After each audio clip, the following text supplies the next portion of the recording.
Assalomu alaykum kanalimiz kuzatuvchilari, Ishtaha oshxonasiga xush kelibsizlar.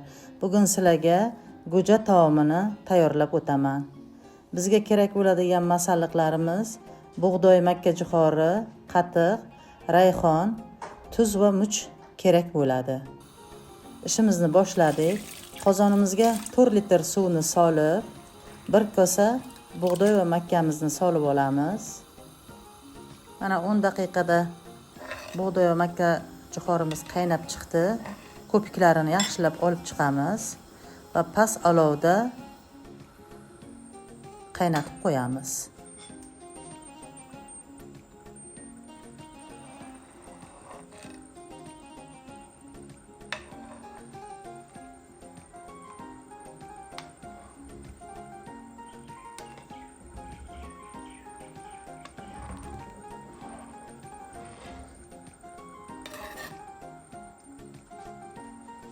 Mana bug'doy va makkajo'xorimiz qaynab chiqdi.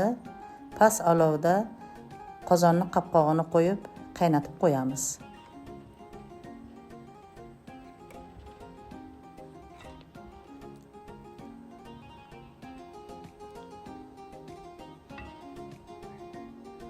Mana oradan 3 soat vaqt o'tdi. Bug'doy va makkajo'xorlarimiz pishdi. Endi qozonni tagini o'chirib 500 gram qatiqni yaxshilab suyultirib olamiz.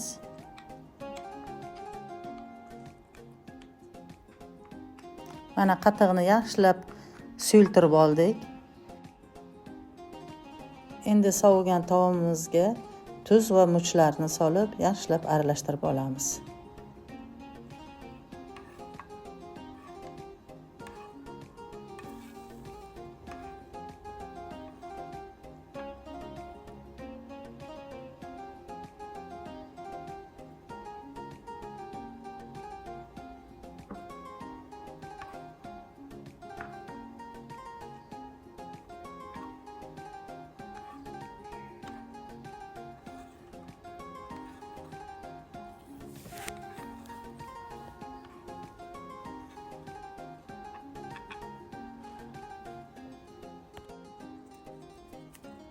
Rayhonni barglarini olib, maydalab to'g'rab olamiz.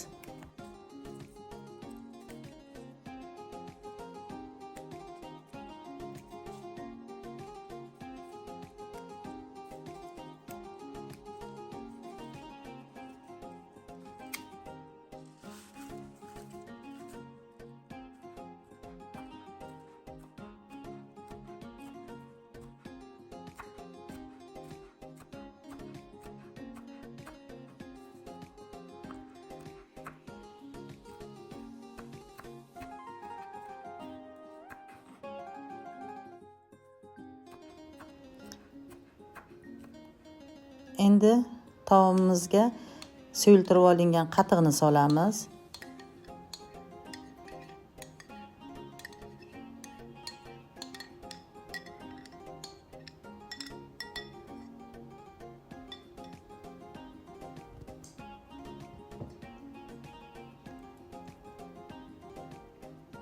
Va to'g'rab olingan rayhonni solib, yaxshilab aralashtirib chiqamiz.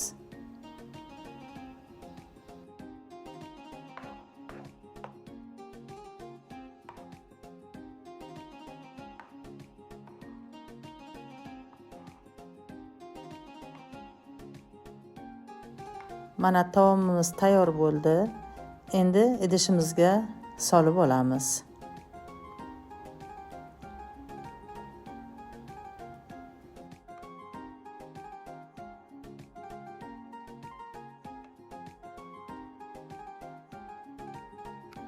Mana go'ja taomimiz tayyor bo'ldi. Juda mazali va shirin chiqdi. Fikrlaringiz bo'lsa, kommentariyada kutib qolaman. Videoga like bosib, kanalga obuna bo'lishni va qo'ng'iroqchani bosib qo'yishni unutmang. Sog' salomat bo'ling.